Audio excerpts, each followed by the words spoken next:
This is the Nerdy Things Podcast. This podcast contains strong language, adult themes, and poorly developed ideas. We apologize for nothing. Listener discretion is advised.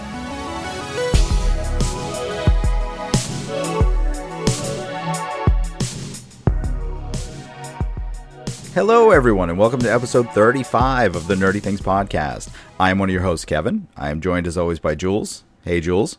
Heyo. And by Tim. Hi, Tim. What up? Not much. How's it going? Oh, guys, it's super cold here in San Antonio now, and I just checked right now, and it's colder here than it is in Boston, and I'm super happy. I know. We're having weird weather. It's been wicked hot up here in Boston. Oh, God.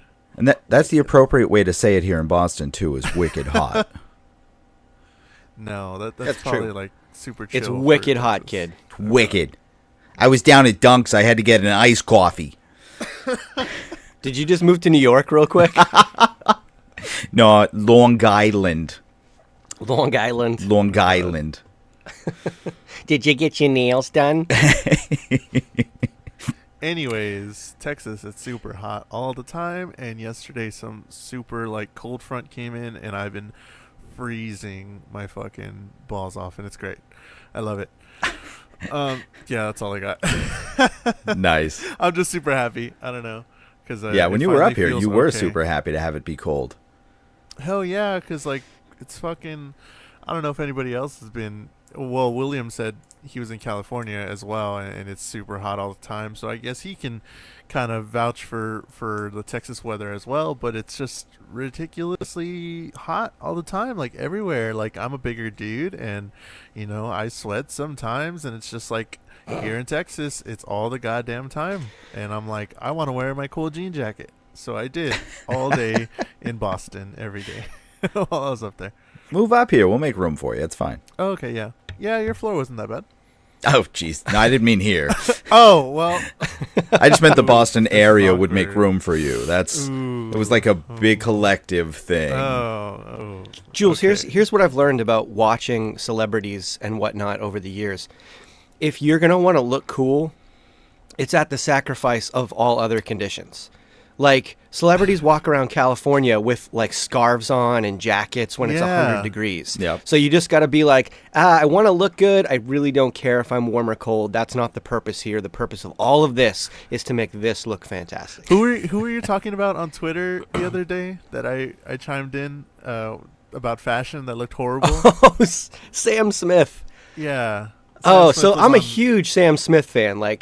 Love the guy's voice. That last record was top to bottom, just awesome. There was no bad tracks on that whole record. And then he disappeared for 3 years. I mean, he toured a bit, but the whole thing was everybody knew he lost a ton of weight, and every time he'd make an appearance, he was thinner and thinner, and now he just looks like George Michael, from 1988. Wow. It's incredible. It's reincarnation of George Michael. Yeah. But so the first time I think most people really saw Sam Smith was Saturday Night Live.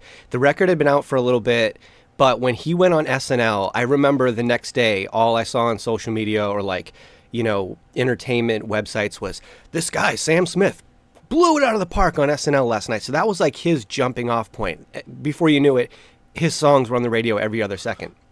So this was he's got a new song out, new album presumably coming out soon, and this was his return to Saturday Night Live. Lost all the weight, all this kind of stuff. And the dude's wearing this, I don't know, a heavy button-down shirt with a thick T-shirt underneath, very visible. And the T-shirt wasn't white. It wasn't a cool undershirt. It was purple. Yeah. And he had them tucked in to pleated pants. Pleated pants, A, nobody's worn those in 25 years, but B, it's common knowledge the reason why nobody wears pleated pants is to make you look fat. So this guy lost 300 pounds to wear pleated pants. What is he doing? He missed that weight. He was wearing the heavy clothes to make up for it. That's all it is. He's just trying to relive what he lost. Yeah, there you go. He was cold, and he just. You get used to it, If he's just not a stylish guy, that's one thing, but how somebody in his wardrobe department or the SNL wardrobe department didn't look at him and go, oh, Sam, Oh, honey. Like, yeah, maybe just different pants, maybe. But, you know, just different pants. To some people, he looked so cool. Like, he looked the coolest ever. He's trying to get that niche market, I think, where it's just like, yeah, give me the worst thing on the fucking wardrobe aisle, please. And then they did it, and now some people are like, okay, I dig this Sam guy, whoever he is. He's fucking bold, and he doesn't, dress like the man. So The new song, though, to use the young people's vernacular, is fire. So that's cool. Fantastic. Okay. They should put that out. I don't know who he is. I don't know who Sam The fire? Smith is. No, you don't, Kevin. You're missing it. You don't want to put the fire out. I'm confused. The fire's a good that was thing. our- Fire's a You good- want are to you- be fire. Are you like cooking on it? What No, are you no, doing you with this become the fire, I think. You're Jules, on help fire. me out. Like, you actually become the fire. No, I'm lost. I'm lost. Yeah. Because it's not you're on fire anymore, Kev. See, when we were young, you used to be on fire. And that was a good thing. Like, Okay. you weren't running around screaming, going, I'm on fire! No, you were on fire, and that was good. Like, you're in a basketball game, you're draining the shots, you're on fire. That's awesome. Now, you are fire. We've gone to the next level. Yeah, You're not on Transcended. fire You're anymore. just- You used to be have here. transformed into Now you're fire. here. Okay. I think I get it. Or they say it as well, that's lit because you're fire. You're lighting true the too. fire. Like, oh, You're- that's- okay, so you're lighting the fire. That, like, the whole situation is lit. The whole situation is Anyways, that's our. That's our, actually the first time that's ever made fashion/music sense to me, podcast. Jules. Thank you. Really? The whole lit thing. I know what it means. I just like, what is lit, dude? Like, I don't even get that. But now, okay, so Yeah. you're lit because you are fire. I'm not even sure that that's Yeah. right, but I'm going to let that go. It's fine. Well, it makes It's sense, fine. so I'm No, gonna go with it, yeah. It does. It It's- sounds like it's it makes sense, but multiple- I think there's more to it, and I'm old. I'm not getting into it. It's fine. Yeah, he's over it. Kevin's over it. All right, that was our 21st century vernacular podcast segment. That was our new segment, we Get usually Off do My nerdy Lawn. stuff. Yeah, there you go. Get But off my lawn. hold on, I want to Kevin, circle back. Jules, Kevin, and do you Tim. actually not know who Sam Smith is? I don't. Is he Or dating is that Sarah just you Bareilles? being a funny old guy? Oh my gosh. Never mind. Anyways, we usually talk about nerdy stuff here on the Nerdy Things podcast. If this is the very first podcast you've ever heard from us, we're sorry. But usually we start off with nerdy news. We're going to get into nerdy news in a little bit, and then we're going to switch in and transition into a main topic. And the main topic this week is Blade Runner 2049. So if you haven't seen it, don't worry. You can still listen to the nerdy news section, and then later on we'll give some spoiler-free stuff, and then we'll let you know when the spoilers start happening. So yeah, stay tuned for all of that. We have Twitter, Facebook, and Instagram at Nerdy Things Pod, at Nerdy Things POD. Something else that's super cool that we're doing is we are recording all these podcasts on video. So you can go to our YouTube, go check it out, Nerdy Things Podcast or Nerdy Things Pod. I think you could just check it out and we'll pop up somewhere, somehow. But yeah, all these audio podcasts that you're hearing are on video now as well. So hello, I'm waving at you, video watchers and audio people. I'm sorry you can't see that wave and the finger guns. I gave him finger guns. But, you were giving finger guns? Oh, nice. Yeah, I was. I was just giving That's finger cool. guns. We can't see each other, so we're recording independently. That was awesome. We just simultaneously Do we gave just finger become guns. best friends? So yeah, go check out our YouTube page. Go subscribe. It's pretty awesome. We're going to be doing this from now on, and we really appreciate y'all watching because a lot of people watched our last one and the one before that. So that's pretty awesome. Thank you for watching, and please subscribe. NerdyThingsPod.com is where you can get everything that we do, all the links to social media, the YouTube page already, I said, but we have merch as well. We have some cool t-shirt designs, mug designs you can get. We also have Patreon. You can get exclusive content. You can go to Patreon from there. We put up a bunch of stuff that only Patreon patrons see, and it's only $1 a month, the least amount, and you get exclusive content from us. And you can also see nerdy news articles that are written by some of us, and it's all there on nerdythingspod.com. This week we have a new iTunes review, which is pretty cool. Woo! It's by A Taste of Reality, and they say, Great guys, super funny, good dudes, keep it up. I like that one. That was short and sweet, and it's like it got its point across. So thank you, A Taste of Reality, Nice. for those kind words. Yeah, congrats on listening. Yeah, congratulations on finding us. Just quickly to anybody listening, if you want to review us on iTunes, that's great. If you want to reach out to us in other ways, though, we got a phone number this week. Oh, that's Whoa. right. You can call and leave Forgot us a about the phone voicemail. number. The phone number for it is 978-78-NERDY. I figure we'll... I'm sure that'll be in the description down there. below. 978-78 nerdy. Yep. You dial that Cool. up. You can leave us a voicemail. We'll play it on the show. No matter what it God. is. If we get telemarketers, I if we get drunk dialed, it's going to be great. I love it. Drunk dialed would Oh, be I the didn't even best. think But about can that. we get texted too? Or Yes. is it just Nope. They can text Oh! us as well. shoot us a text? Whoa. So yeah. Hey, little Yeah. tip for you guys.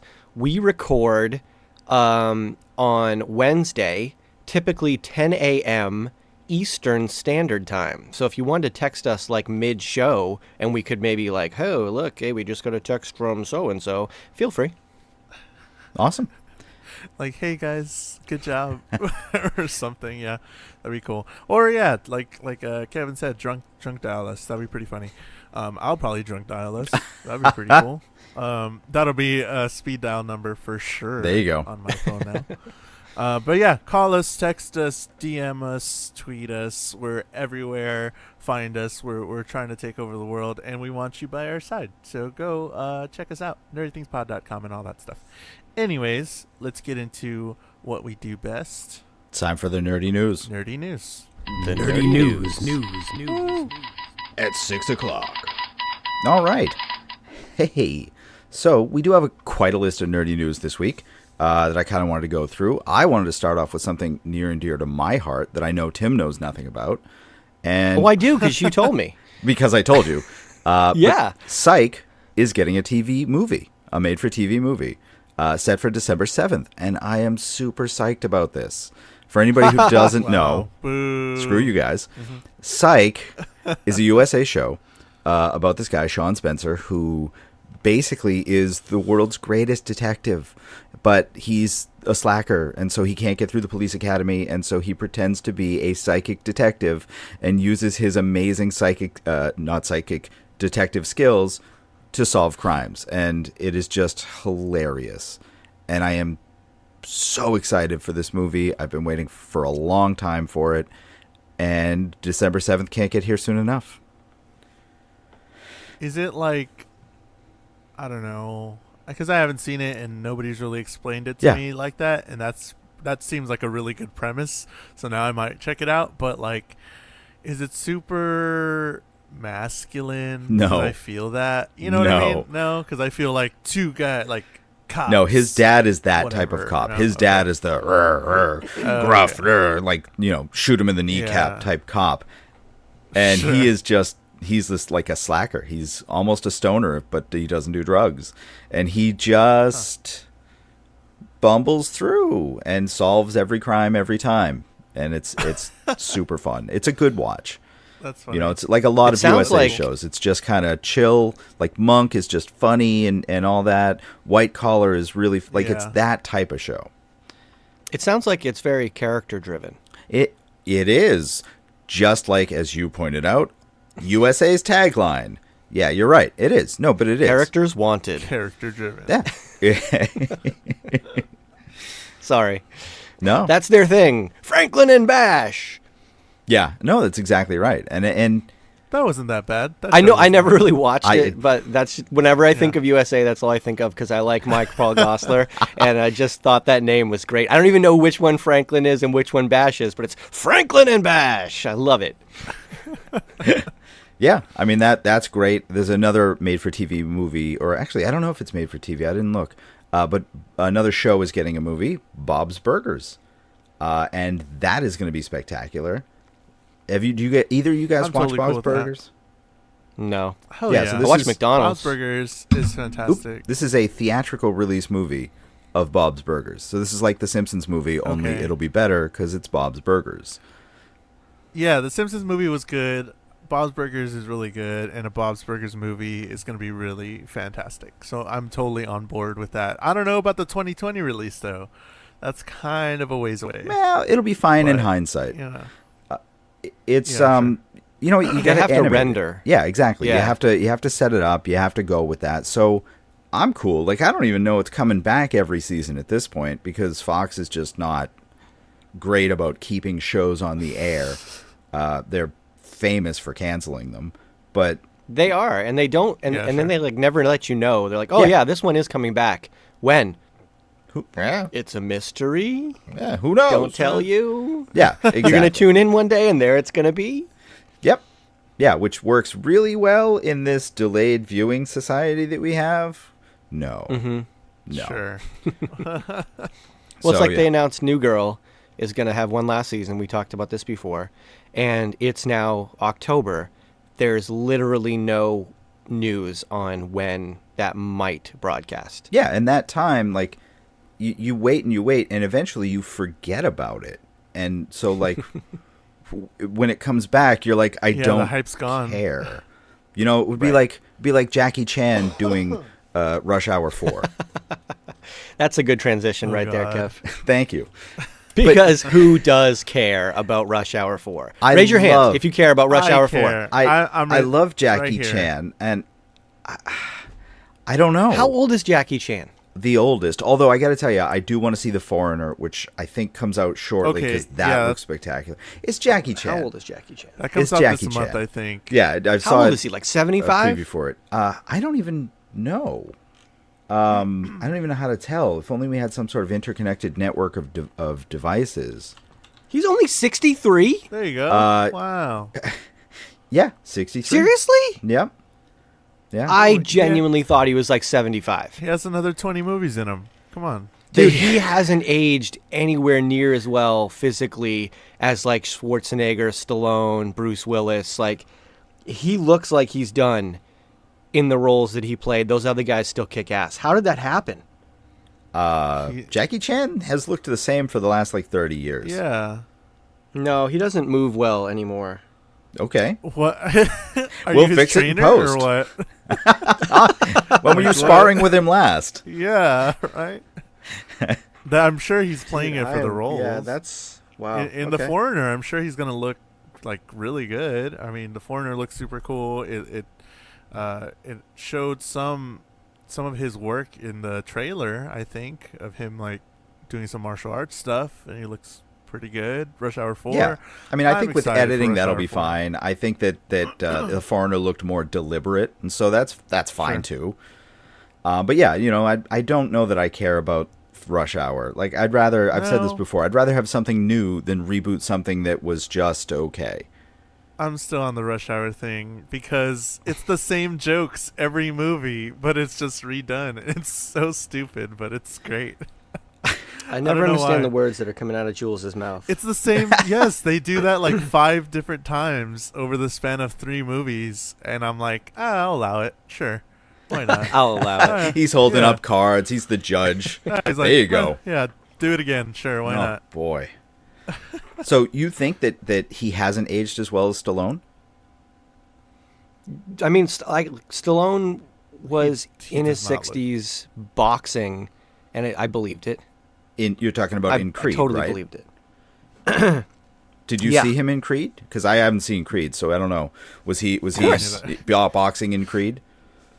He did a little boxing, yeah. I wonder if he'll be boxing in the sequel that he's directing, Creed 2. Well, he beat cancer in Creed, so presumably he'll do something. Yeah, this one's called Two Creed, Two Furious, I believe. Nice. Kevin, you're so funny. No, I'm not. But that's So, okay.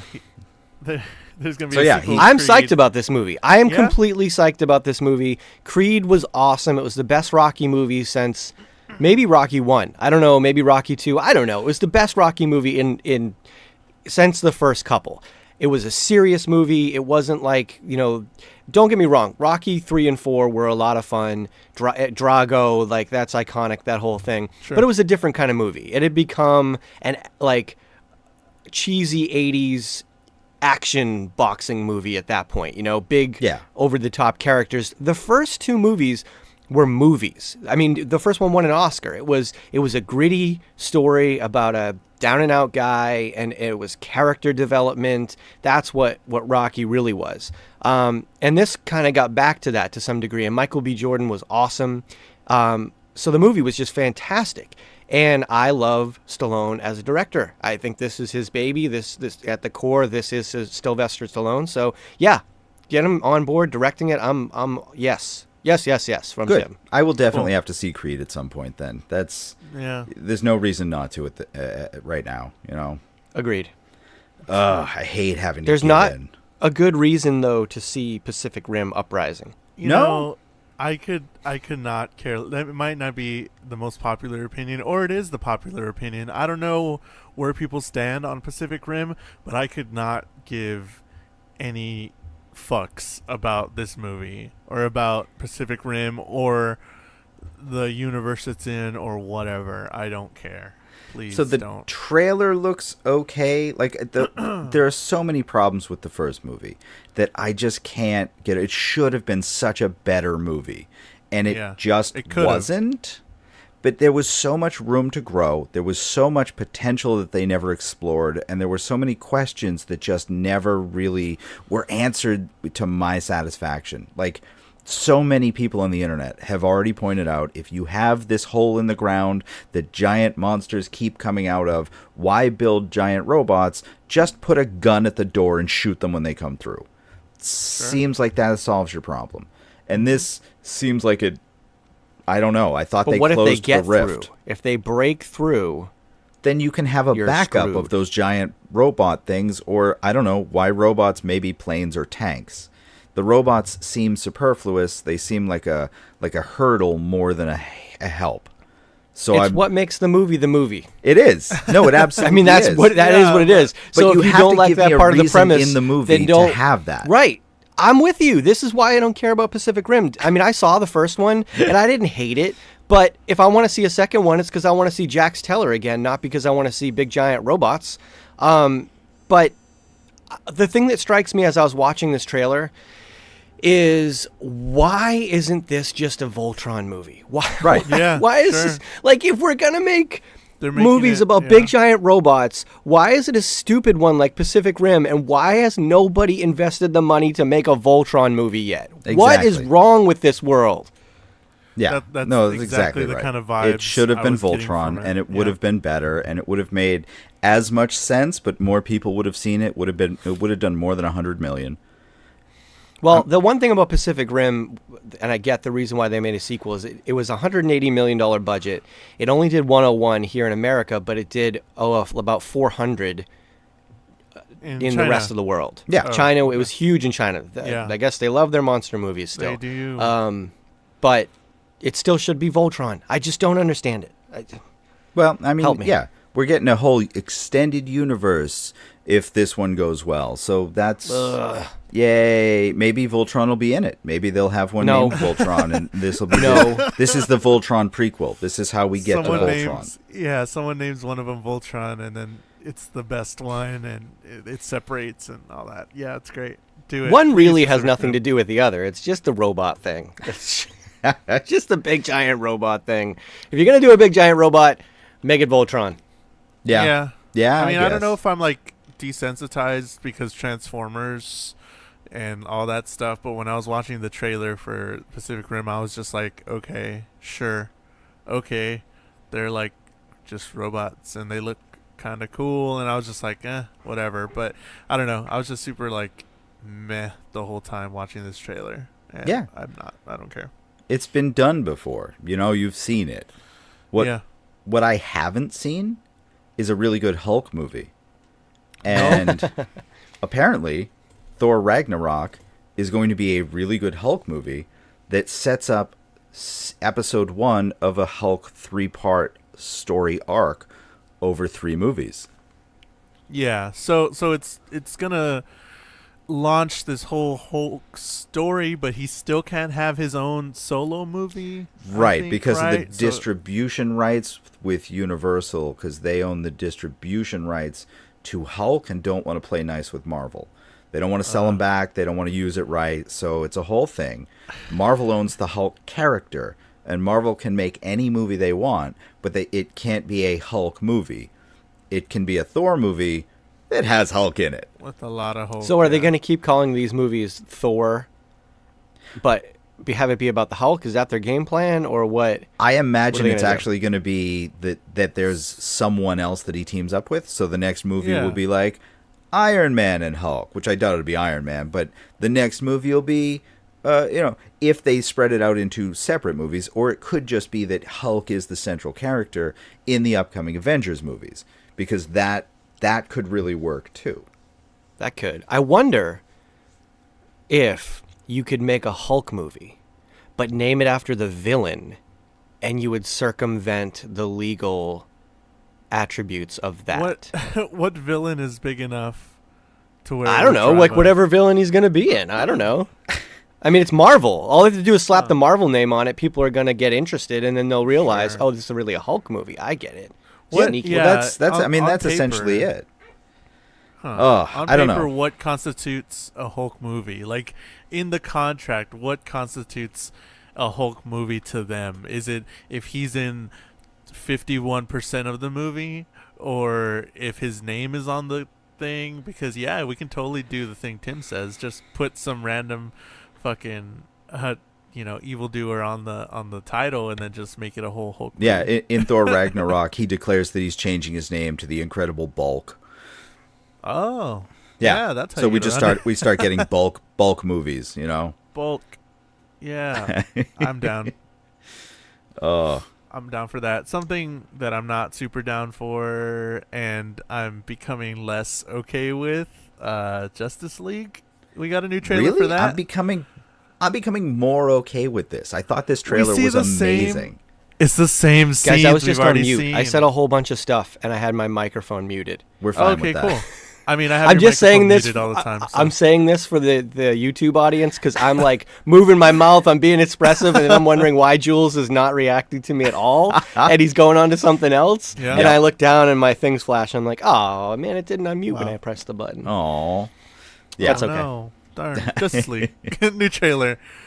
No, it's the same scenes. It's the same thing. We've already seen this. I'm like, but it's better. Like, it was well presented. I want to see this movie, and I don't want to hate this movie. Like, it's not going to be great. It's not going to stand up. It's not going to tie the rest of them together. But I want to see this movie just because I want a good DC movie. I really do. I have such high hopes for it. I want this so bad.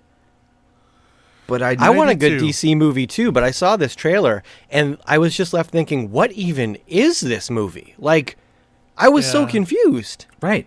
No, it is. I'm gonna It's have to super side with Tim confusing. on this one. Yeah, But it's got Jason Momoa, and he is just so childlike in his joy when he gets caught by Cyborg, and he's like, "My man!" Yeah, And he's Rick flying? and Morty. Can he fly? Cyborg can fly. No, Momoa, like No, Aquaman. one of the No, he gets parademons thrown a obviously picked him up, and then Cyborg just threw him. So it's fine. He'll be fine. He's a big kid. That looked so.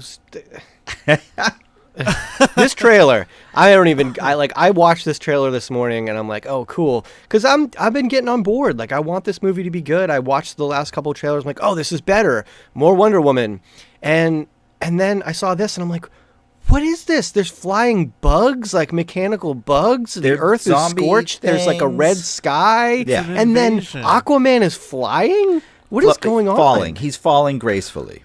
with style. He was flying. There was forward propulsion. It was flying. Yeah, Don't tell me 'cause that wasn't Cyborg threw flying. him. So wait, you're telling me you have a better trailer that came out this week? I doubt that.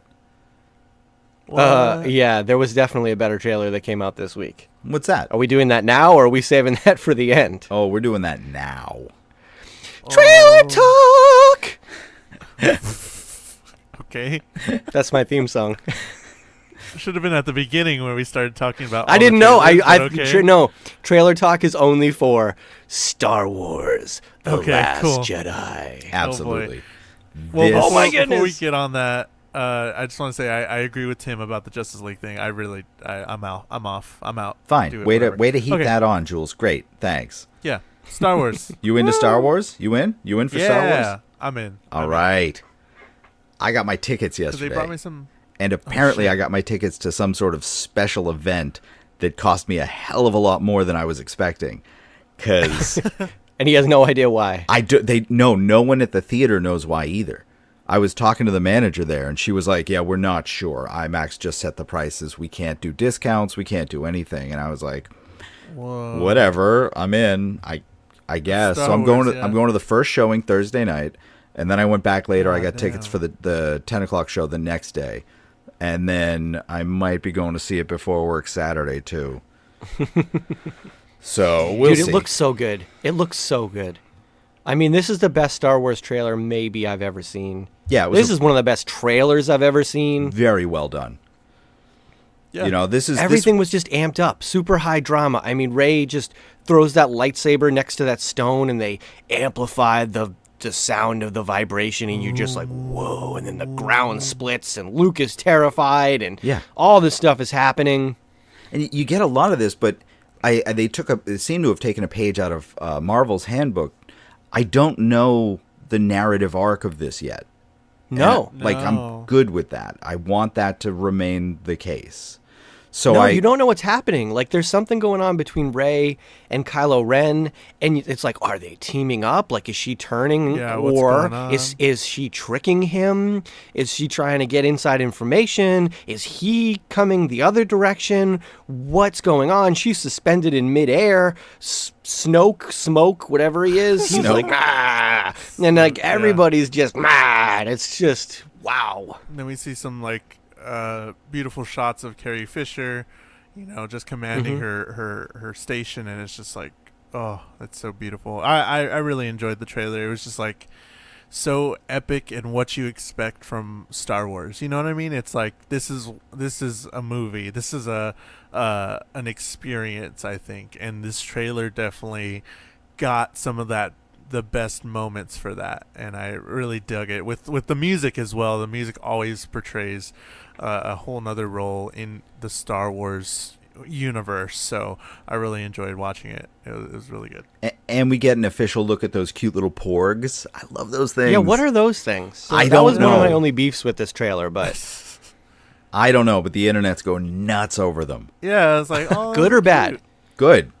Apparently, Oh, if okay. one of them dies, we riot. Sure. So Well, probably, Well, yeah. yeah. I mean, the music thing was something that I was going to comment on too, Jules. It's just, it was so dramatic. Yeah. And it was such a good interpretation of the original score that it made you feel like you could sense that this is going to be an emotional movie. This Yeah. isn't just going to be the action. This is going to be like some gut-wrenching story, some really amazing things are going to happen, some really bad things are going to happen. Like, the only two small beefs I had were, I think we definitely got hinted that Kylo Ren is going to destroy a ship that Carrie Fisher is on. Yeah, that was a big maybe. Like, I'm like, yeah, maybe you shouldn't have shown me that, because she's sensing his presence, I'm sure, and then he pulls the trigger. And I think that was you just could weird tell- editing, because something came out the other day that said episode 9 will find a way to wrap up her story. So Oh, well, I think maybe she's not. going to live through this. Maybe I'll have to take that one back. But the other thing was the little Furbies. This might be Ewoks all over again, where this divides the fan base of Star Wars. You're either an Ewoks guy or girl, or you're not. And I think the little Furbies might be the same thing. I'm like, you're getting a little too cutesy. It's a little too Ewoky, maybe Jar Jar Binksy. I don't know about this. A little nervous about the little Sure. balls of fur. Nah, I think they've learned their lesson. I think we'll be fine. yeah, it looks maybe. super cute. I'm down. Yeah. Jules wants a pet. Yeah, We'll buy sure. They Yep. What else? There was something else I was gonna say about it, but no, I don't know. I'm super hyped. I didn't buy Yeah, my I mean- tickets, but super hyped. We get our first real look at Snoke. We see that Luke's hand still has the blaster damage from Return of the Jedi. You know, we see Luke coming up out of the debris. We see Finn walking with some stormtroopers, and we see this crystalline doggo catty type creature thing. Like, I'm all over this. This is going to be great. Oh, Everything amazing. Everything Yeah. amazing. Yep. I can't wait till December 15th. Yep. That's going to be an amazing movie. I am camping out already. Oh god. Moving on, though, what I'm not camping out for is the Bride of Frankenstein movie that's coming. Or is it? Well, they pushed it back, so it'll be a long camp out. Yeah, It's a long I know. winter. I'm sure this. I'm sure this doesn't mean that the Dark Universe is in any sort of trouble. I'm sure they're fine. I'm sure it had nothing to do with how bad that first movie was. No, exactly. The first movie in their new franchise. Yeah, no. I don't think that's anything to do with that. Yeah. It's contracts and stuff, So right? they have no release date for it. They've just moved it back an indeterminate amount of time. So that's fine. I mean, they still had, a year and a half to get it together. But no, they're going to take even longer because reasons. See, this is why you don't announce shit super early, because then you look like a dumbass when you pull it back. It's like, yeah, we're going to do all this cool stuff. It's coming out pretty soon. We're going to do all this. Yep. Actually, no, we're not. No. And it's like, no, just don't say it then. Yeah, just don't say it. Yeah, no, that's exactly my point. Like all of this with DC and with Universal and with all, just do something good. And if it works well, you have a plan and you can continue that plan. But if you tell us your plan and then the first one goes poorly, then you look like a dick. Yeah. And I'm just going to yell at you for it. So, temper it a little. Calm yourself, and you will calm the rest of us. Sure. Something else that we're probably more interested in that got pushed back was the Fast and the Furious series. Yes. We got an official date on that one, right? Though 2020, I think. 2019. No, I'm sorry. The spinoff is 2019. So yeah, the Fast and the Furious was pushed back till I don't even know when. 2020. Yeah, I put it up on 2020 sometime. Twitter. Team Tyrese. Your team Tyrese? Okay. I want to have I want to talk about at some future point. I want to talk about The Rock and what he's doing here, because this is why I don't want. What was the franchise? Oh, this is why I don't want him to be part of the Kingsman.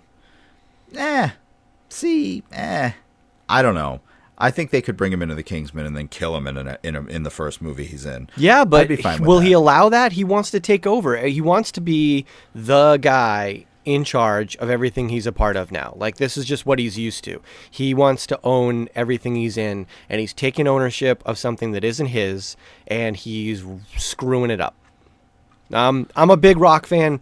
We've talked about this a ton. I love The Rock. I've been a huge fan of him. I've been a huge fan of him as a person. I follow him on all the social medias, keep track of what he's doing, watch him work out, try and motivate people. Great. I'm all for it. Love his work ethic, love his whole thing. But dude, this isn't your deal. This is predating you by quite a while, and there's other people involved who have a much higher stake of ownership in this story, in this franchise, and in the characters than you do. So screw you trying to make everybody else look bad in this whole thing. I don't like it.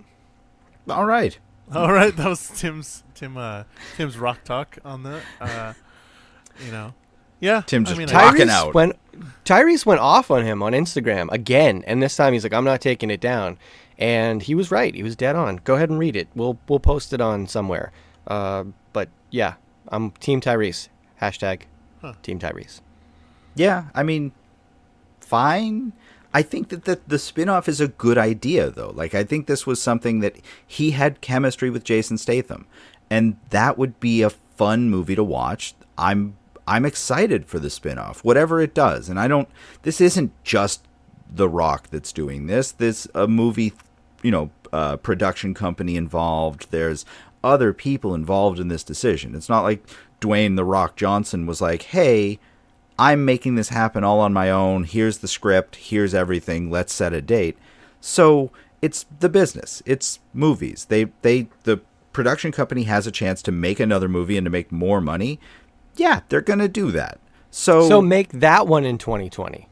But honestly, like, maybe the script that they have in mind, the story that they thought of, would need to take place before the next movie, because maybe one of these characters is going to die in that movie. What do you want them to change the other movie you want to change the next Fast and the Furious movie to make him live just so that they can do another movie? I don't want them to do the other movie in the first place. So all right, I'm sorry you hear that. I want an action movie starring Jason Statham and The Rock, because I think that would be that's fine. That would be great. Thing. So make another action movie.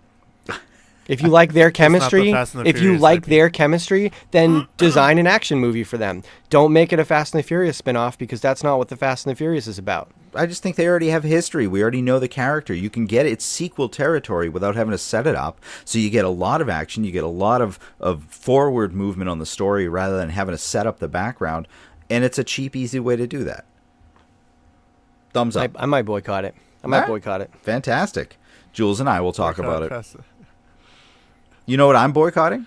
I can go either way. All right. What are we boycotting now? I'm boycotting The Walking Dead.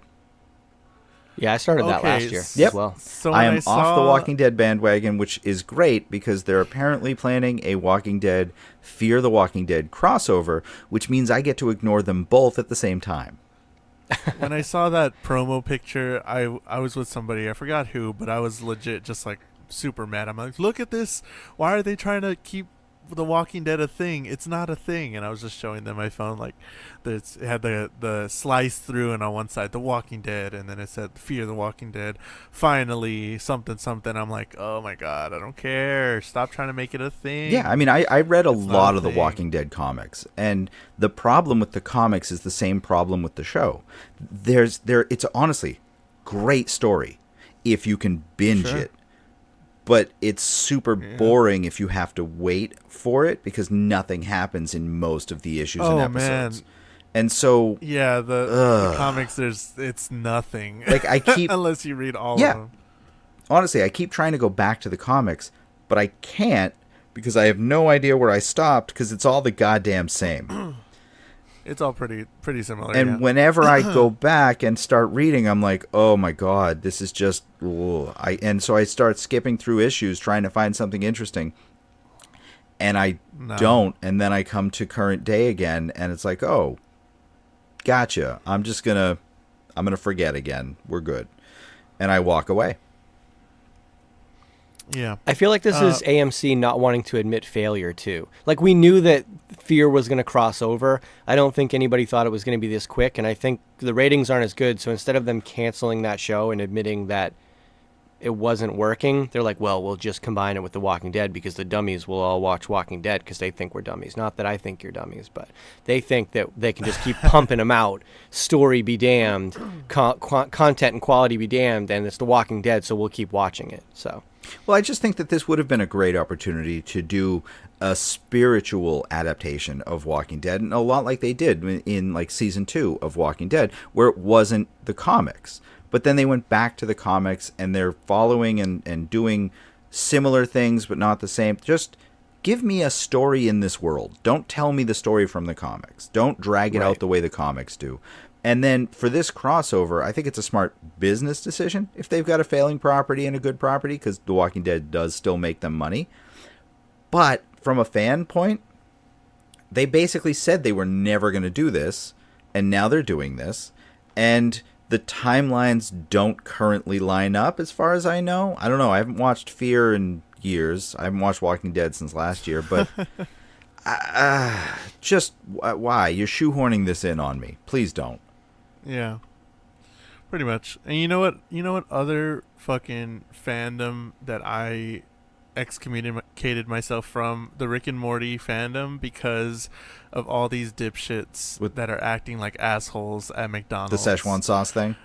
The Szechuan sauce thing, I noticed it wasn't on here, and I'm just going to be like, I'm just going to say it, because these fucking stupid people want to act like douchebags to the people that work at McDonald's. It's like, it's not their fault. Not. McDonald's only sent them 70 fucking sauces. Yeah. And who knew that millions of people were going to line up at 4 in the morning for these goddamn things? Everyone who wanted the sauce brought back? I mean, this was not something that was unavoidable. This is something that McDonald's did. There is someone to blame for this, and that someone works at McDonald's. The fucking reason Ronald. Yeah, fuck that clown needs to be fired. But the reason that everybody was hyped about the McDonald's sauces was Rick and Morty. And McDonald's decided to bring posters for sauces and bring back like 6 different sauces. And then they only gave like 20 packets to each certain McDonald's in each area. And what did you expect would happen? I mean, there was a guy who was selling dipped McNuggets for $10 each. I saw that. And like, if you want to dip your nugget in the sauce, $10. There you go, $10, please. And people were paying him. This dude made, right there some money doing this. Yeah. I can't say that's unexpected. Like, really, this is not unexpected at all. So maybe make more sauce in the first place, not as your secondary reaction to this where you're like, oh, we didn't know, we'll have more sauce out in a couple of months' time. No, that they just said the winter sometime we're going to get more sauce and it's like, oh, limited edition's cool and all, but like really 20 sauces, 70 sauces? No. Per McDonald's, not even all the McDonald's had them. Like that's ridiculous, and you're causing some stupid shit to happen. And I'm out. Like I love Rick and Morty. I'm gonna keep watching it, but I'm out of the fandom. Get me out of it because of all these dumbasses acting. Yeah, I mean, this is just the squeaky wheel gets the grease. This is just the loudest minority from it, and that's. But we do need to be a little more wholesome with this type of stuff. Fandom should really be like a loving, joyous, happy like community. You know, when I was younger, used to have TV shows that would make you feel good, you know, and not engender anger in you, like the Amazing Stories series. Do you guys ever watch that when you were growing up? Jules, you may be too young, but nope, Tim, did you? I was not born. You know, I was reading this earlier today, and I was trying to remember it. I don't remember watching it. But I don't know if that's because I didn't watch it or I'm confusing it with like Shelley Long used to do some story thing on HBO. I don't know if you remember that. Oh, I was too poor for HBO, but go on. My aunt had HBO, sorry. But yeah, so I don't know. I don't know. If you talk about it, Kevin, something might trigger in my brain because that's how my brain works. But I don't remember if I remember this. So it was like an anthology series of all these weird and wacky stories, generally like sci-fi or loosely fantasy based. The one that really sticks in my mind was this aircraft, bomber aircraft that was flying along, and the landing gear was blown off completely, and they were coming back. They had to land, and they had no way to safely land. And then as they were coming in, all of a sudden this big cartoon landing gear popped out of nowhere, and they landed safely, and then it disappeared. Terrified me for years. Absolutely scarred me for life. But yeah, we need more like that. And apparently Apple agrees because they're bringing it back. Yay! Cool. So it's going to be on the Apple streaming service. Yeah, sure. Just keep making stuff. Why not? Bring back our childhood. Yay, nostalgia. Sure. Well, we knew that this Apple streaming thing was happening. And if they're going to invest the money, I'm good with them having Spielberg be on board. So good start. Let's see if it's good. Let's see if the quality is there. Mm-hmm. Yeah, I mean, that's the thing. It depends on how much they're throwing at it, how well produced it is. That's fine. I mean, I can get behind something like that. Because, you know, a lot of these companies, they're spending a lot of money on this type of content. And where do you think that money comes from? It comes from us. It comes from you, the subscriber. That's exactly right. That's why Netflix is raising their prices. Looks like they're going up by about $1 for the plans. Honestly, I'm fine with that. Don't let Netflix hear me say that, but I'm fine with it. People are making a big stink about it, but I'm like, I mean, I assumed I would be paying more for this type of content anyway, so I'm totally okay with another $1. It's like I'm gonna support the quality that they've been giving me, so I'm totally okay. Yeah, are you kidding me? It's like $15 a month just for HBO. So all of Netflix for $11? Okay, I'll take it. Yeah, I'm totally on board with this. Like, they price hiked a couple years ago and people made a big deal about it. I think it was $2. I mean, with the original content that they have now, it is literally a place to go to get stuff that you can't go anywhere to get. And if it's $1, like, what do I care? I mean, if they could continue to raise it $1 a year for the next 5 years, and 5 years from now I'd be paying $5 more. Yeah, I'd be fine if they updated the $5 right now.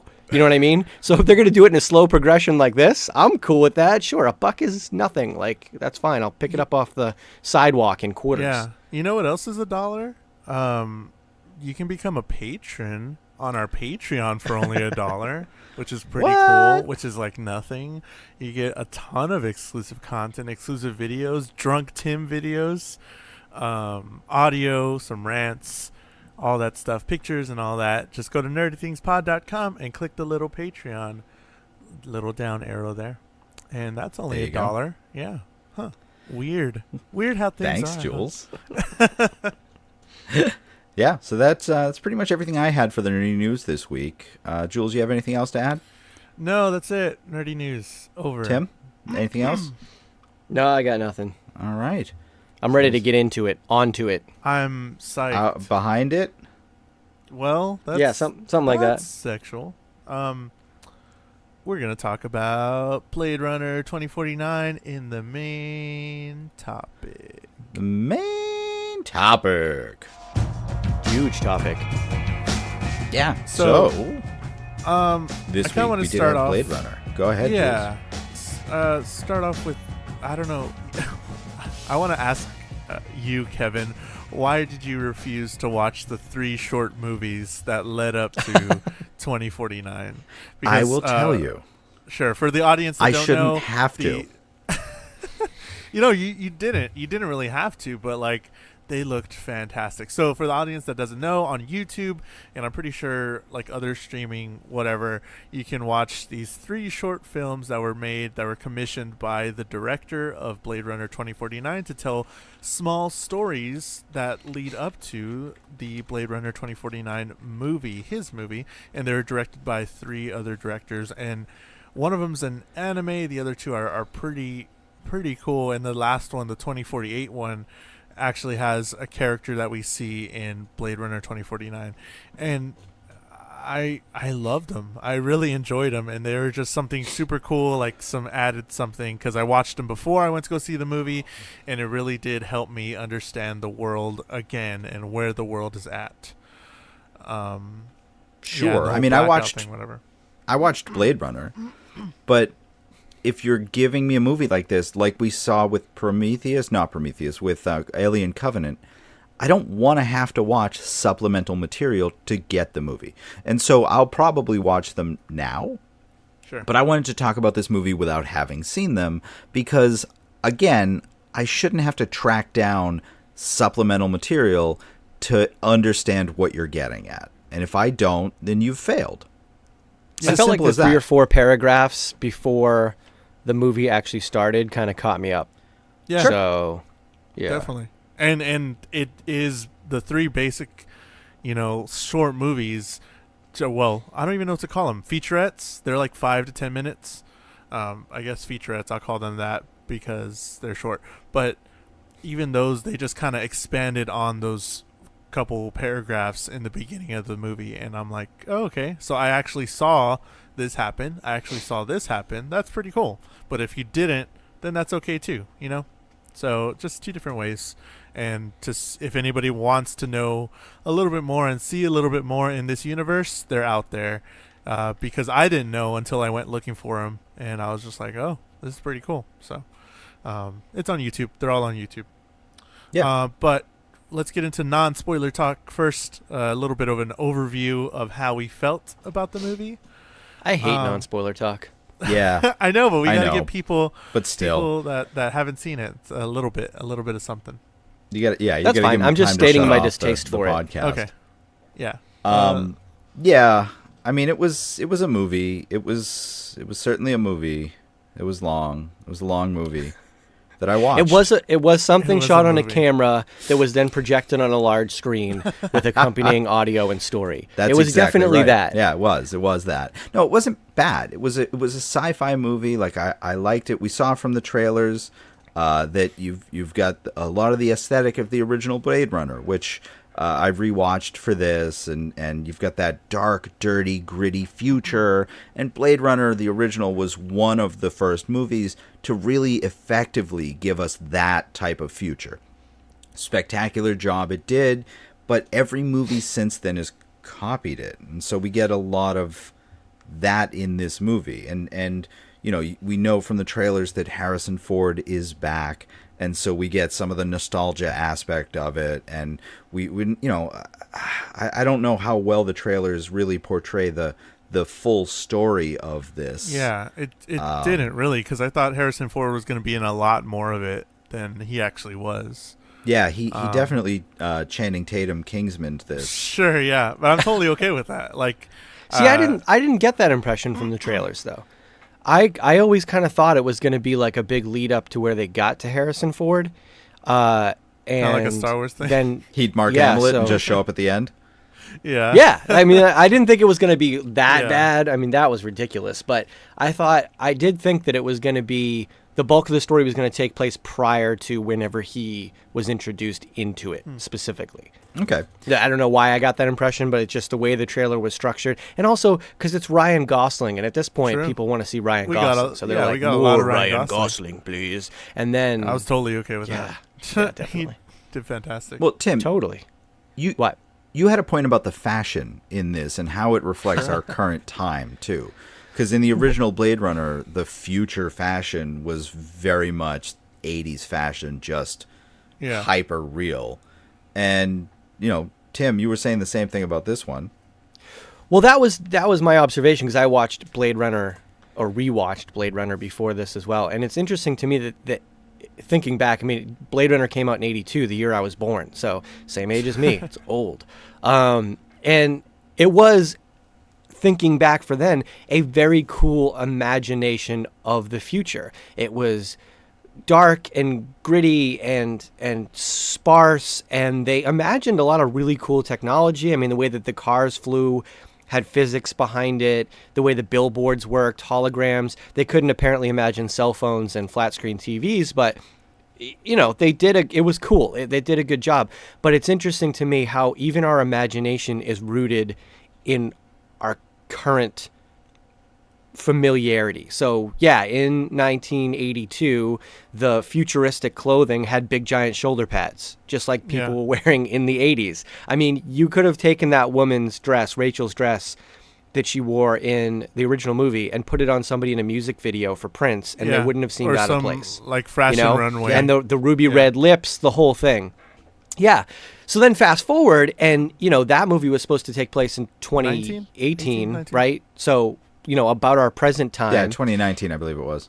Yeah, right. Sorry, 2019. So about our present time. So now we're fast forwarding now to what we're imagining the next future as in 2049. And the dress and attire is still very similar to what we might wear today, like a futuristic version of it. Like that jacket that Ryan Gosling wears, like you'll see a dude walking down the street wearing that jacket. Yeah, like, you wouldn't think anything of it. It's cool. It's really cool, but it's not so far out of our current style trend that it would be out of place seeing a guy walk down the sidewalk with that. Or even his digital, love interest. She's wearing like yoga pants and her hairstyle is very on trend presently. The dresses that she wears, all that stuff is very on trend presently. So it's just interesting to me that as much as we can try and imagine the future, whatever imagination we have is still very rooted in the current time that we're in. So it does date movies even when they are futuristic movies. It's just interesting to me. Yeah, it's very cool. And I did notice that like everything seemed familiar but not too familiar. It's just like, this is, a play off of whatever. And I really do enjoy that they still put the same kind of advertisement into the world, and Coca-Cola's still there with the same logo as the first one, which is pretty cool. They're pretty much the only advertising from the original movie that's still in business, because we had Pan Am, Atari is still a company, but barely. And some of the others, like there's apparently a Blade Runner curse that has done in some of these businesses. The billboards were a big sign that this is an alternate future of, it's not our world. It's still the future of the 2019 Blade Runner, where things just progressed differently. Sure. That's cool. Commit to it. I'm fine with that. Yeah, that was necessary, and it was a cool way to do it because, again, the other movie was 2019, and we now know that we don't have flying cars and stuff like that. So if you're going to continue that movie in the future, you can't just pretend, that it follows our timeline. So it was really good that they established that, built off of the technology that they built in the original movie as opposed to building off our own technology. Right. And then the callbacks to advertising were cool. Those companies are out of business kind of, and also just using the same Coca-Cola slogan it was a fun callback. I thought a lot of that was really cool. Overall, like, I hate non-spoiler talking too. Yeah, we're done with it. Done. We're done. We really, I really enjoyed the movie. I think that's my final thought. I enjoyed the movie for what it was, and you should go see it. It's a good-looking movie, but I have so many questions about it. Yeah, and we'll dive into the questions for the people that have already seen it. But I definitely say we recommend seeing the movie. I think that's safe to say that is interesting enough to go see it, and you should go see it.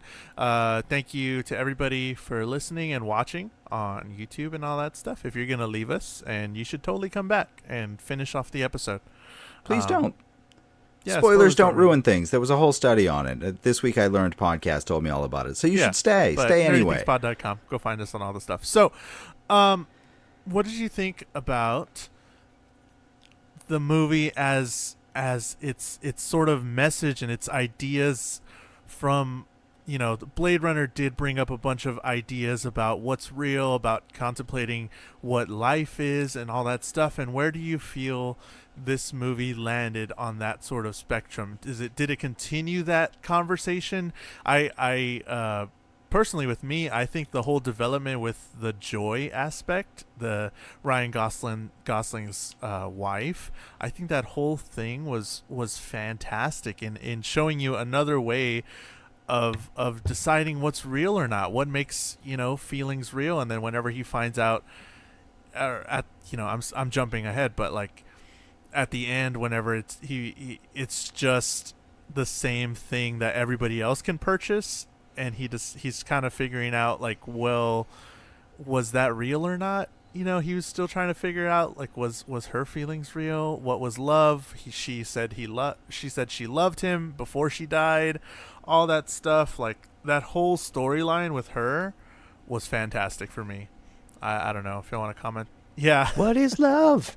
Baby, don't hurt me. Don't hurt me no more. Bum, bum, bum, bum. Tim, what are your thoughts on what Jules is saying?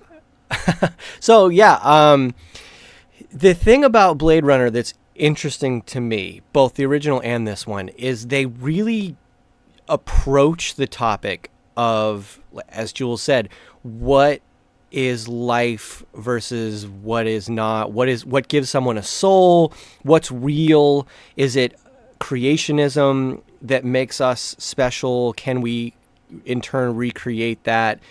And it really approaches that topic, but it never gets into it. No, it brushes never right really up against talks. it. Yeah, never really talks about the nitty gritty and actually gives an opinion on the matter. It just kind of goes around it, but it never really gets in there and says, "All right, let's deep dive. Let's actually tell you what we think about this and make a statement about it." It never makes a statement on the matter, but it introduces the topic in a very broad way. I appreciate that, right. though. I mean, that gets, me thinking.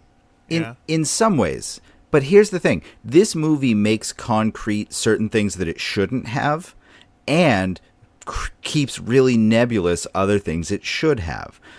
So we're in spoilers. That's fine. So we now know that Deckard is a replicant. First off, what the fuck? Wait, and we'll talk more about that later. Say? Yeah. No.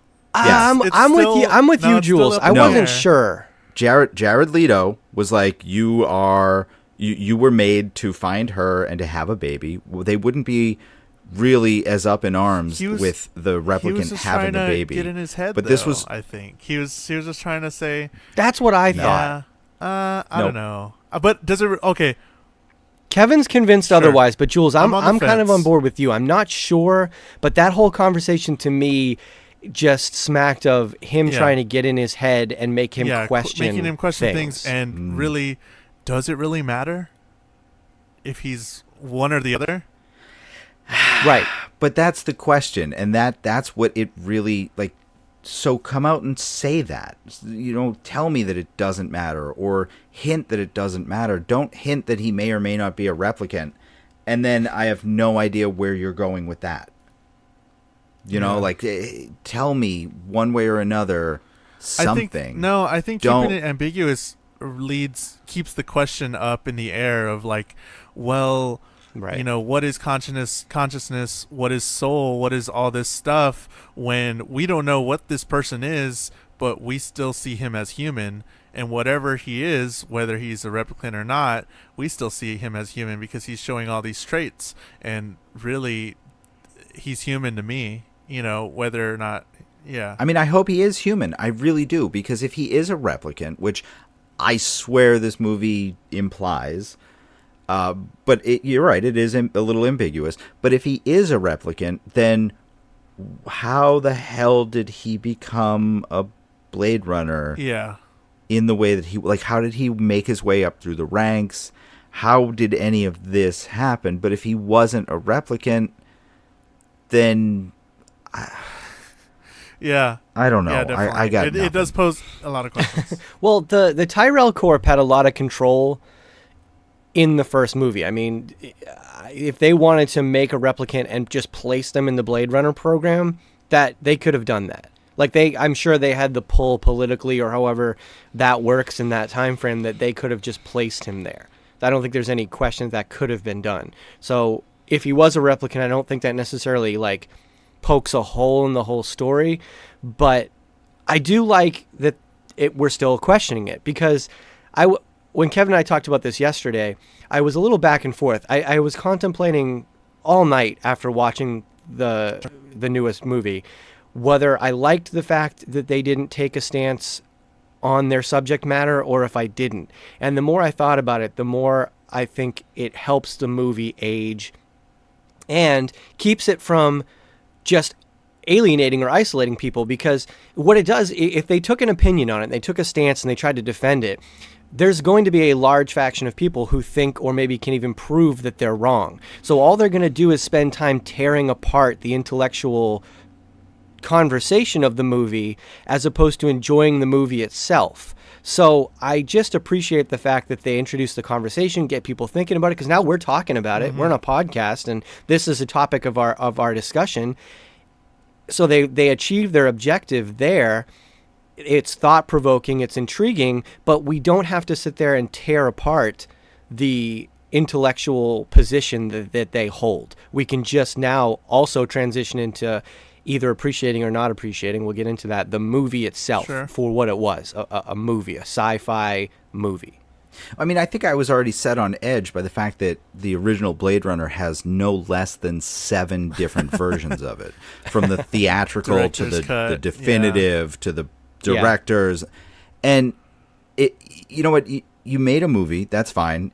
Even if you have a director's cut, great. Like, there are some director's cuts that are just spectacular, and Tim made the mistake of watching the theatrical cut for this, and so he got the weird voiceover that they did, but didn't get the weird unicorn dream sequence that is the one clue that people think that Deckard is a replicant. And that's sort of the argument here, is there are these diehard people who are going on and on about how Deckard is a replicant because in the first movie he had a dream about a unicorn and Edward James Olmos made him a unicorn origami piece and left it for him, signifying that he knew some of the memories and dreams that Deckard would have. Well, okay, but that wasn't in the original version of the movie. If you're, like, he came out and said, if you don't get that Deckard is a replicant, you're an idiot. That's an actual quote from Ridley Scott. Yeah, Harrison Ford says no. doesn't think Deckard is a replicant. So they're in disagreement, actor and writer, director? Yes. And so, how am I supposed to interpret this? Really? If you had a vision, you should have conveyed that vision in a way that made sense. If you didn't have a vision, then maybe just say, okay, you got what you got out of it. Or even if people didn't get it, just say, well, that wasn't what I intended, but we can, we'll talk about it in the sequel if there ever is one. And if not, it's a movie and it's done. And it reached cult classic status. Mm-hmm. Yay!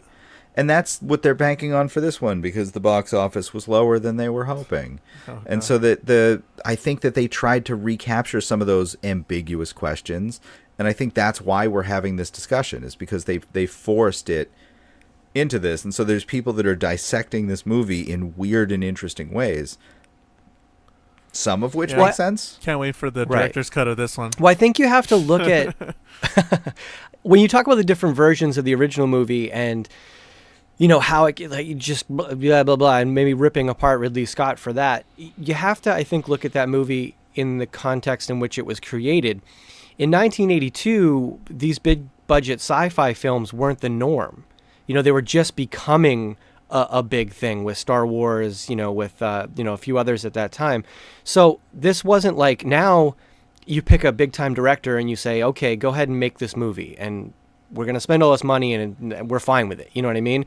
There was probably a lot more supervision, a lot more babysitting of Ridley Scott because of the investment that was involved. And because back then you either made the money in the box office or you didn't. Don't forget, we didn't have DVDs. Yeah, people weren't buying VHS tapes. You know what I mean? So it was a one-shot deal. Like you either got people to see it in the theater and, it stayed out in theaters for 3 months and really made big money, or you didn't. So it was a whole different climate, not to mention the fact that we now look at Ridley Scott as this tremendously accomplished, iconic director. But back then, this was his second movie. He had one hit under his belt, with Aliens. So he didn't have that freedom that we now look at Ridley Scott and go, oh, of course, they let Ridley Scott do whatever he wanted. No, they did some viewings. They took some criticism from some movie watchers and then made him readjust his movie based on that, because he still didn't have that cachet to just say, no, movie studio, I'm going to do it the way I want to do it and people are going to like it. No, they needed to make that money. So there was a whole different reign on him when this movie came out than we would think of just in a vacuum thinking about Ridley Scott and a Blade Runner movie today, Yeah. So can we... No, you're not wrong. I give him a pass on the fact that after he became Ridley Scott, he wanted to go back and do some director's cuts and as I said, cuts and try to incorporate the story. Director's that he cut is great, but then there were 5 others. It got a little and ridiculous. so it's the 5 others that have me sitting here going, yeah. What? So, like what? If you don't have a clear vision, maybe stop recutting the movie until you have that clear vision. So if you want to add to it, if you want to take away from it, fine. Like there are plenty of movies that can be made better by doing that. Hulk with Eric Bana could be split into 2 movies and they'd be shorter and great. But they didn't do that, and they made one long, terrible one. So speaking of Ridley Scott, he was the executive producer on this one, and we had a new director for the Blade Runner 2049. How do you think he did on adapting this whole universe, making it what it was and what we kind of remember it as, and also putting his own sort of, mark on it? Or did he stick to sort of what Ridley Scott, was known for in that movie? Because I'm sort of feeling like he didn't do a whole lot of stuff outside of his box, and he just kind of went for in the manner of Ridley Scott. Like he went straight for, I'm gonna make this movie like Ridley Scott would, and that's kind of what I felt. You know what I mean? With all the different scenes and the how it was super stretched out and it was super long. Well, I think he did a real good job of capturing the aesthetic. Yeah.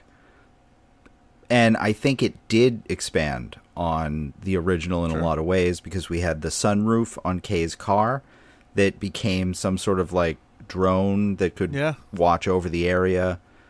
We got the technology for them to see through the ground with the radar and stuff like that.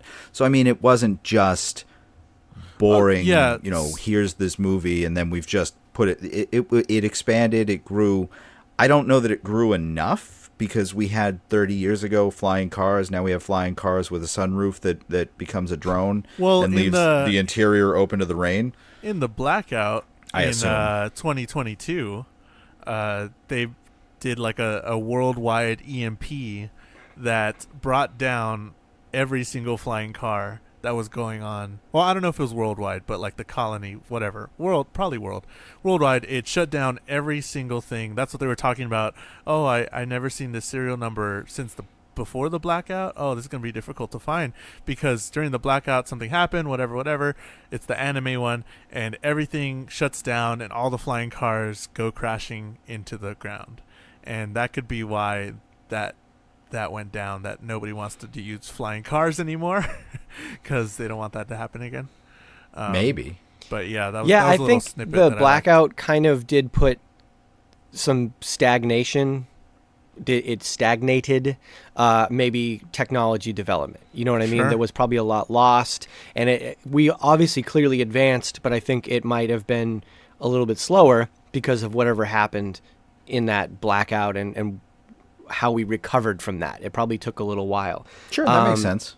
You know, so looking at it, the director has a certain visual control of the movie. The writer is the person who creates the story, and one of the original writers of Blade Runner was also a writer for this movie. He was credited twice, one as story by and also as screenplay. It was co-written. So I think that they did very much hold true to the whole feeling of the original movie, and I think that's why it felt so much the same, is they wanted to do that. But I actually give a lot of credit to the director. It's the guy who did Arrivals too, which I thought was a fantastic movie. He's got a really good vision for sci-fi, in my opinion, and I thought he did a good job of maintaining a consistent aesthetic to the first one while incorporating enough technological improvements, enough visual differences that we felt like it was in that timeline's future. That's a difficult thing to do because we've seen it with the Star Wars movies. When you jump forward, now you have all this new technology to play with. It's really kind of difficult to stick with that same visual, but make it feel new and fresh. And I actually thought he did a really good job of this. I was much more visually engaged in this movie than I was in the original. Yeah, I mean, this one much more so. Brighter scenes, because in the original they used a lot of darkness to hide how cheap the sets were, and I thought it was effective. I thought it worked. But and it makes it hold up today still. It really does. Good. And this movie was visually spectacular, but a lot of the scenes relied on just like those long drawn shots and that like music slowly building in the background to build that tension that we've seen in every movie in between 1982 and now. And so I'm bored with it. Like this movie could have been almost an hour shorter and still been the same movie for all intents and purposes, except it would have felt better because it was quicker. And but see, here's where I'm going to come in and say this is where the actors make a difference, because I agree with you. Like that whole deliberate style is done. It's Blade. Let's also address this. This movie was 2 hours and 43 minutes long. I watched the theatrical cut, remember, of the first Blade Runner. It was under 2 hours. So it wasn't like the first Blade Runner was this super long movie and this is a continuation in that trend. Yeah. When it first released in theaters, it was under 2 hours. It was a normal length movie. So they made this movie 2 hours and 43 minutes strictly because they wanted to make it 2 hours and 43 minutes.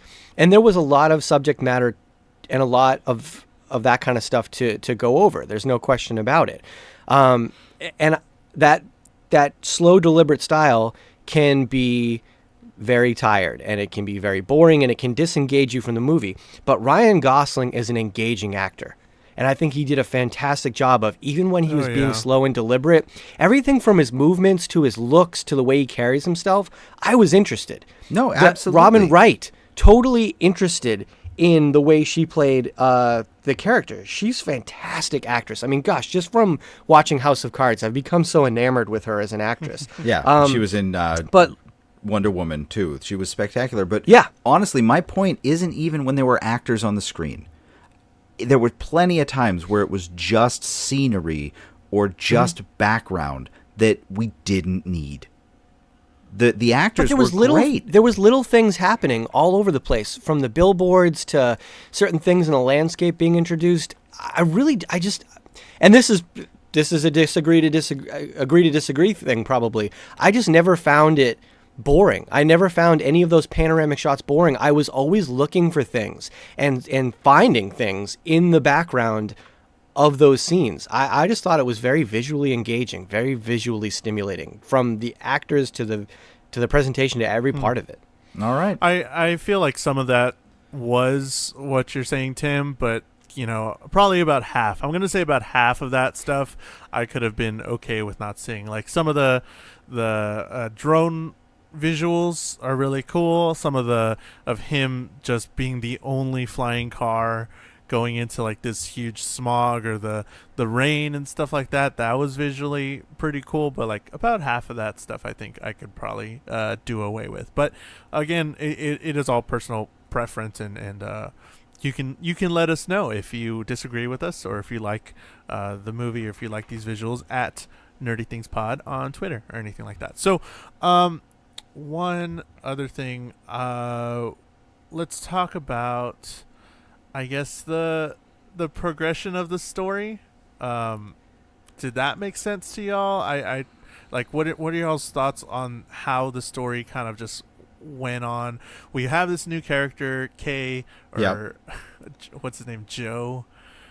Joe. That hurt me when she called everybody Joe, and I was like, oh god, no. But anyways, so we have Joe, this new character. He is a replicant, whatever. We have Deckard, we find him and all that stuff. Are you okay with how it ended? Are you okay with the progression? For me, I think Ryan Gosling and all the development in his character, I thought that was fantastic. I really loved all of that stuff. It made me feel for this person. It made me feel for him whenever he found out he wasn't the person he thought he was. That hurt, but that when he found the record of the two kids, and it was like, there's a girl and she's dead, and there's a boy, and he went into this, I was like, oh, it's a girl. Like, I've seen a movie before. I know how this is going to go. Yeah. Oh, yeah. No, at that moment, I turned to my wife, and I was like, I he's going to think it's that. him, and it's going to be a girl. There's a girl. I did not get that it was the girl in the bubble. I'm not going to lie to you and say that I knew that from the start. But when he saw the record and saw that there was a boy and a girl and they were hidden and they were trying to obfuscate, and I was like, oh, the girl is dead. It's obviously a girl. And so the rest of this movie is going to be about building him up to think it's him, and I never connected. I wish I would have thought that. Yeah, I never connected the fact that the girl making the memories was a girl about his age. And I wish I had. But honestly, like, I feel like the progression of this movie was fine to a point. You know, I do think that they, like we were talking about, they brushed up against some really interesting stuff with Joe's wife, Joy, with her and that. I'm not going to talk about the technology of her projector and how it didn't have to be anywhere. Somehow. Yeah, so whatever. That's fine. But that was really interesting. The fact that he had no home anywhere because all of the replicants hated him because he's a Blade Runner. All of the cops hate him because he's a replicant. So he's really straddling this line between all of it. And it was just, like, it was so, like, the narrative progressed right through that. He finds Deckard, and Deckard gets captured, and then he rescues Deckard. And then the movie, I feel like it just ended. Like, there was no real resolution. Deckard goes in, he sees the girl, and I don't understand the point of the movie. There wasn't some rescue. There wasn't some resolution. Jared Leto is still out there. Yeah, Wallace is gonna. Yeah, I think they're gonna keep it going. I think there's gonna be a replicant revolution, because that's something that we saw. Yeah, a little taste of that, a replicant revolution, and whether Ryan Gosling lives or dies, we don't know. I mean, that's what I got from it, that we don't know if he died or not, but that he might lead that somehow, or Deckard might be in it again, or something like that. But I think this was a middle ground for that, and I think they're going to make another one. Yeah, as much as I would be intrigued by that movie. I would actually like to see that. It would be a totally different movie. So that's one thing we'd have to go in realizing, is that this has been a very introspective, cerebral kind of exploration of characters. That would be a war movie. In order for it to really work, it would have to be a war movie. So it would have to take a very different tone, and everybody involved, from viewer to creator, would have to be okay with that. But if they went that direction, in this universe that they've created, I think that could be a really cool movie. I would be on board for that. If they made it a year later to 2050, and it came out like next year, the year after, I think that could definitely happen, because we are already familiar with this world. They couldn't do it as 2049, here's the war movie about Blade Runner. No, because that was too much time in between. But if they made another one next year, then a couple years from now, Yeah. I would totally be, that's definitely plausible, I think. And it'll be interesting to see. This movie got me thinking. The more I've thought about this movie, the more I liked it. Because the woman who's in charge of the replicant underground says that, the girl, Deckard's daughter, is going to lead the revolution, and that was kind of like my whole thing. When I didn't pick up on the girl part like you did, Kev. I give you a lot of credit for that. And I think it might have been because I was so distracted or preoccupied with how is Kay going to become Neo in the Matrix. You know what I mean? Yeah, that's what I thought. That's what I kept like, how is he going to break the system? And I didn't kind of want it to progress that way. So I kept I was just kind of focusing on his character. All right, so how are they going to do this? Blah, blah, blah, blah, blah. So I actually think it's kind of cool that she becomes the key, but she's stuck in a bubble. Now, whether she really has an autoimmune disease or not, maybe it was just something to keep her in there. But in her situation, but in her situation, if she does, what capability does she have to lead this revolution? I want to see this explored. I'm intrigued by it. I did like the character development and the ideas and story development of every part of this, and I thought the ensemble cast for the most part was fantastic. I am just more impressed with Ryan Gosling every time he's in a movie. I think he can play anything. He went from playing La La Land to this, and there were parts when he flips over the table when he thinks he's the one.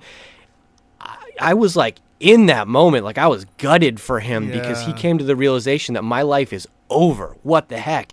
And Harrison Ford gave a dramatic performance, and Robin Wright, we talked about it. The girl who played the replicant for Jared Leto was great. I thought she was fantastic. The only issue I had in the whole thing from a performance standpoint, and although I liked the character, was Jared Leto. Yeah, that's what I don't get Jared Leto. I don't get it. That's what I was say. We're not talking about Jared Leto.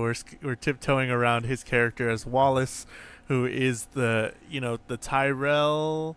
That's what they're called, right? The Tyrell business went under after the blackout and all that stuff, and it got taken over by a bigger corporation headed by Wallace. He's creating these angels that are replicants, whatever. But I want to go back to something Tim said. Yes, when he was there with the girl in the bubble, that was the first time that he showed emotion, and that was so fulfilling to feel that with him, because it was just oh my God, what's gonna happen? That was the first time that the Kay showed anything really to the audience. We always saw him sort of brooding as silent sort of type, and he's just this Blade Runner that's doing his thing, and then he's alone and all that stuff, and then finally he feels that I'm the person, this is me, this is who they're talking about, and it's just kind of just goes over the edge. And I've definitely been there a couple times, and that's why I felt him. But Jared Leto, his character as Wallace, what are we feeling about him? First off, why have 5 eyes floating around you? Why not just strap 2 of them to your head and act like a normal person? And then meta, Jared Leto, why did he spent a month walking around with something over his face, being blind, in preparation for his 10 minutes of screen time in this movie? And most of that was spent looking through the eyes of these robot flying things. So he wasn't actually blind. So good job there. I just don't get it. There are people that are blind that do amazing things. And this isn't about being blind. This is about having the technology to do that or better, and just not doing that well. I don't really get it. It was confusing to me. If I had to guess, I would say it's because they always make a big deal about the replicant's eyes. That's one of the telltale signs that you're a replicant. It's how you test, that they're replicants or not. So I think he wanted to separate himself from the replicants.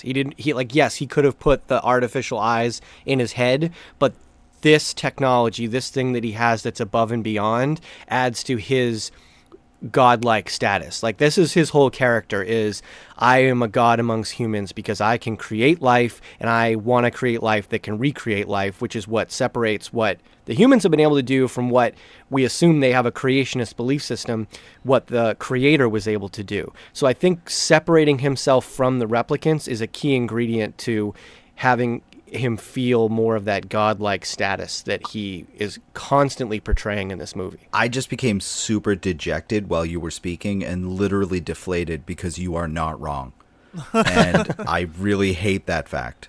Not I that got you're a right. point that Kevin missed. This is great. Not that you're right, just that that's exactly that's the character that Jared Leto would be playing. Yeah. And I liked this is the thing with that whole deal. I loved the character. Like I thought what the character brings up, the monologues, the whole concept behind this character is there's so much to dive into there. I just didn't care one way or the other about how Jared Leto portrayed it. And maybe it's because it was Jared Leto that I wanted there to be more, because there's so much hype around this guy. Like, he won an Oscar, he's a musician, so it's like, oh, look, this guy's in a rock band, and he's also a tremendous actor, an Oscar-winning actor. And then he's going to play the Joker, and everybody's like, you should see Jared Leto as the Joker. It's going to blow your mind. And then I saw Jared Leto as the Joker, I'm like, you are not half what Heath Ledger was as the Joker, if you're even that. And so I want Jared Leto to be this big mythical actor, because that's, I think, the hype that's been built up for him over the last few years.